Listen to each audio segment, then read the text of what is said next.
दोंसे खन्थाइ लानानै फैदों दिनै। खन्थाइनि मुङा जाबाय बर'नि सुथुर।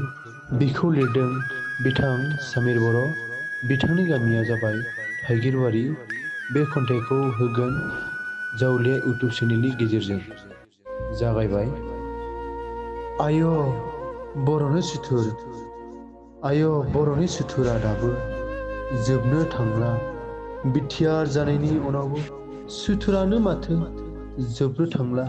माथो जोबनायनि जायगायाव बारासो सुथुरफोरा बांनोसो हमबाय आय'। दिनै माथो बर'नि फिसा माइनाव हिन्जाव माहारिया बाहेरायावनो ओंखारनो हायै जाबाय आय'। जेथिंबो साग्लोबजोब्बाय सुथुरा।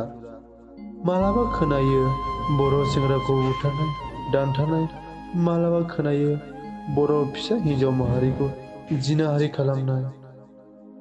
आय' मा जाबावगोन बर' हारिया जेथिंनो सुथुरासो साग्लोबजोब्बाय आय' सुथुर बर'नि सुथुर।